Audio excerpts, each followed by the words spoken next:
Amin ya Allah. Salam Bapak. Shalom. Hanya Bapak sih. Shalom.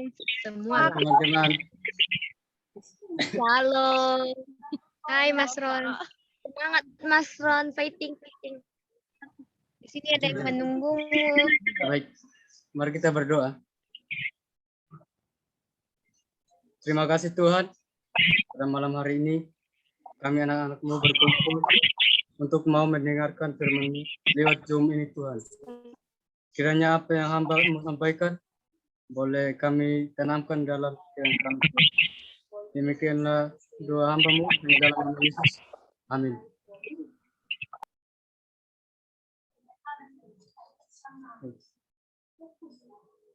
Shalom. Ya, shalom. Mari kita buka Alkitab kita di dalam 1 Korintus 2 ayat 6 sampai dengan 16.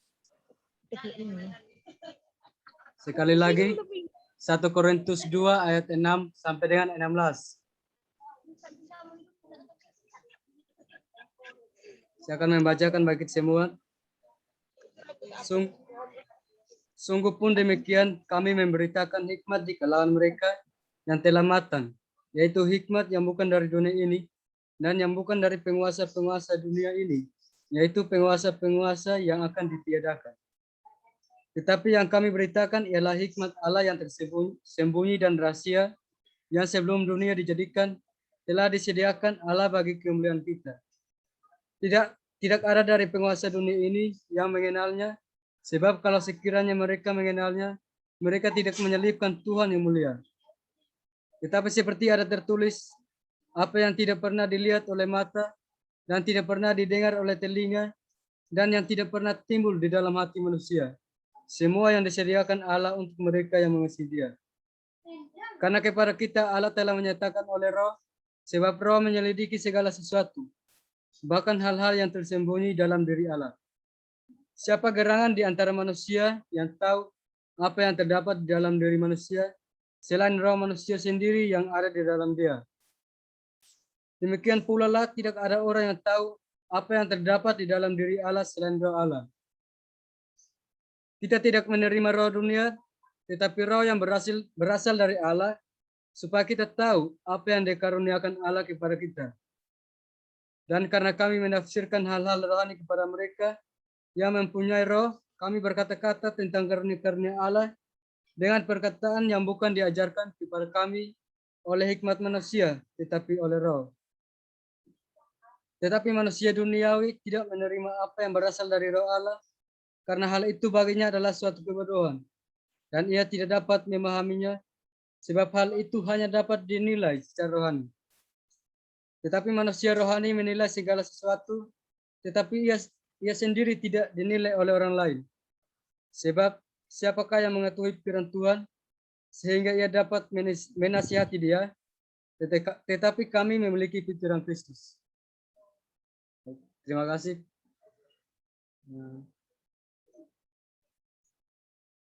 Baik. Tema yang saya berikan adalah hikmat yang benar. Sekali lagi, tema yang saya berikan adalah hikmat yang benar. Sebelum itu, apa itu hikmat?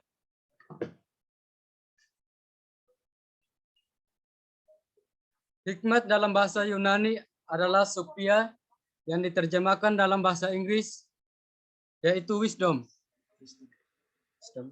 Dengan demikian, ungkapan hikmat yang dimaksudkan adalah bersifat spiritual atau rohani.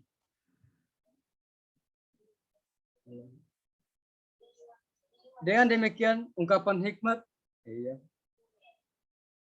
yang dibicarakan Paulus dalam 1 Korintus pasal 2 ayat 6 sampai dengan 16 adalah hikmat Allah tentang berita salib. Paulus menghendaki setiap orang Kristen memiliki pemahaman sesungguhnya tentang hikmat yang benar, sehingga iman Kristen tidak didasarkan pada hikmat manusia, tetapi pada hikmat Allah. Sebab hari-hari ini manusia cenderung sekali untuk mengandalkan pengetahuan mereka, pengalaman dan logika berpikirnya dibandingkan dengan mengandalkan Tuhan. Hikmat yang benar adalah pengetahuan intelektual yang berasal dari Allah yang tidak terbatas. Jika demikian, saudara-saudari, hikmat dunia adalah hikmat yang berasal dari penguasa-penguasa dunia dengan segala pemikiran manusia. Yang disebut juga hikmat manusia, hikmat yang tidak benar atau disebut palsu, yang bersifat sementara. Sedangkan hikmat yang benar adalah bersifat kekal.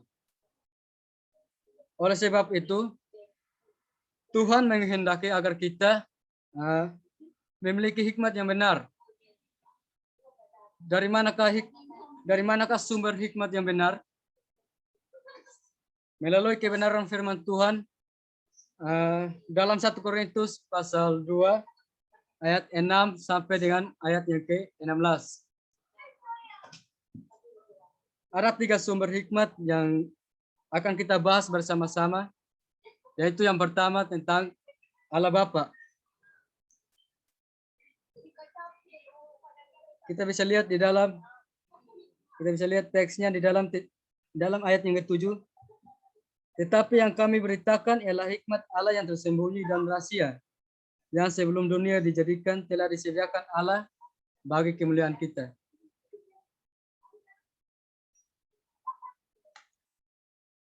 Kata sembunyi dalam bahasa Yunani artinya apokrupto, merujuk pada hal-hal yang tersembunyi kemudian dapat dinyatakan. Ya, bandingan kita bisa lihat dalam Matius 11 ayat 27 dan juga Matius 16 dengan ayat yang ke-17. Apa yang dahulu tersembunyi atau rahasia dan tidak terbayangkan oleh hikmat manusia, kini dapat mengetahuinya dengan hikmat Allah yang disediakan Allah untuk mereka yang mengasihi Dia.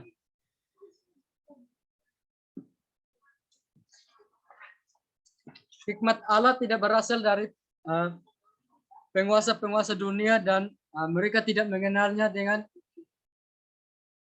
baik.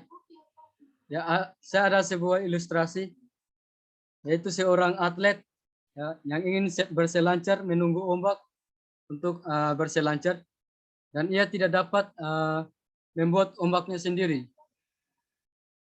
Saudara-saudari, ombak adalah hikmat Allah, dan atlet itu adalah kita yang bergerak di atas ombak itu. Berapa banyak dari kita mencoba membantu Allah dengan hikmat dunia, yaitu dengan membuat ombak kita sendiri. Mari kita bayangkan bahwa hikmat manusia dan hikmat Allah itu sangat jauh perbedaannya, seperti langit dan bumi. Oleh karena itu, saudara-saudari, kita harus memiliki hikmat yang bersumber dari Allah. Melalui pemberitaan firman Tuhan dan bukan hikmat manusia yang terbatas, sehingga kita dapat memperoleh hikmat yang benar. Itu yang pertama. Yang kedua, Roh Kudus. Roh Kudus adalah roh hikmat. Saya bandingkan dengan Yesaya 11 ayat 2a. Saya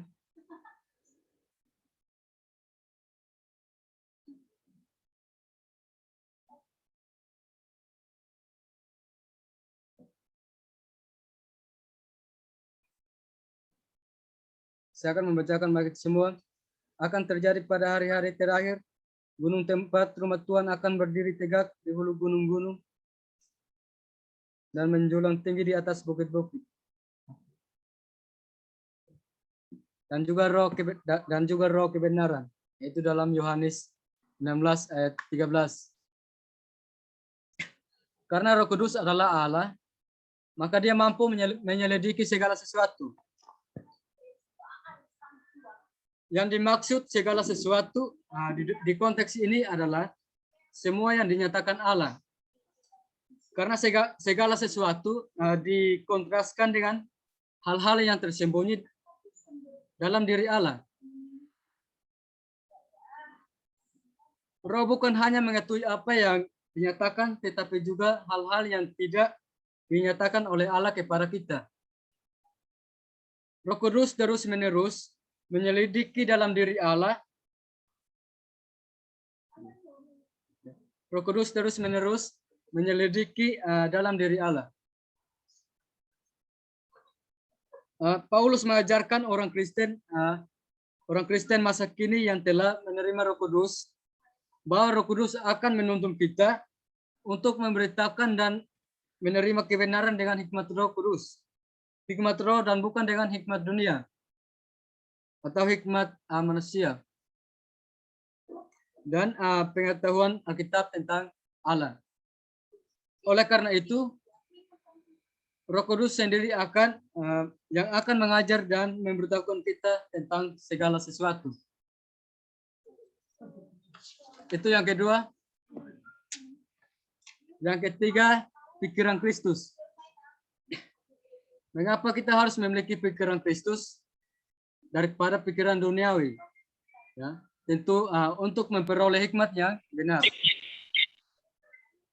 Pemikiran duniawi menganggap salib sebagai kebodohan. Ya, itu di dalam ayat 14a dan juga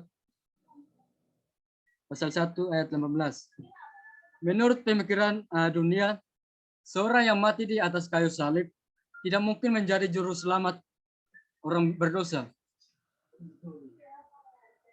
Pemikiran duniawi kita dapat menilai pemikiran rohani, dan hanya pikiran Kristus yang dapat menilai segala sesuatu. Di akhir ayat 16 ini, Paulus menegaskan bahwa kita harus memiliki pikiran Kristus. Memiliki pikiran Kristus berarti pikiran Yesus Kristus bertindak dan berperilaku seperti yang ada dalam firman Tuhan. Oleh karena itu, saudara-saudari, orang Kristen harus memiliki hikmat yang benar agar dapat memahami pemberitaan Injil, terutama berita salib yang hanya dapat dimengerti melalui hikmat Allah dan juga pimpinan Roh Kudus. Penutupnya bagi kita, saudara-saudari, maka saya dan saudara-saudari dalam menjalani hidup ini menilainya dengan hikmat Allah yang dipimpin oleh Roh Kudus, yang mengubah pikiran saudara menjadi pikiran Kristus dan tidak lagi dipimpin oleh pengertian saudara sendiri dan hikmat yang berasal dari dunia. Sebagai murid Yesus Kristus, untuk dapat memiliki hikmat yang benar, ada tiga sumber. Yang pertama, Allah. Yang kedua, Roh Kudus. Dan yang ketiga, pikiran Kristus. Hikmat yang benar bersumber dari Allah Tritunggal. Hanya hikmat Allah yang dapat mengetahui hal-hal yang rahasia dan tersembunyi pada Allah melalui Roh Kudus yang mewujudkan pikiran Kristus dalam hidup kita, tujuannya untuk memuliakan nama Tuhan. Amin. Baik, Bapak dan saudara-saudari, mari kita berdoa. Terima kasih ya Tuhan, hamba-Mu telah selesai memberitakan firman-Mu. Kiranya firman yang hamba-Mu sampaikan boleh kami mengerti dan kami melakukannya di dalam kehidupan kami hari lepas hari, Tuhan. Haleluya Yesus. Amin. Amin. Terima kasih, Pak.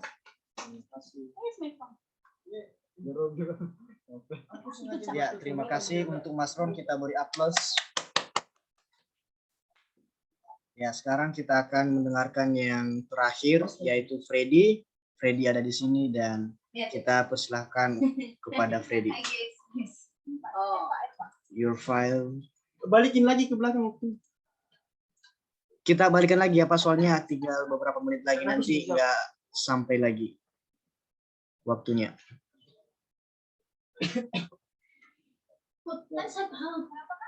Halo Bapak. Kenapa sidik jariku turun-turun?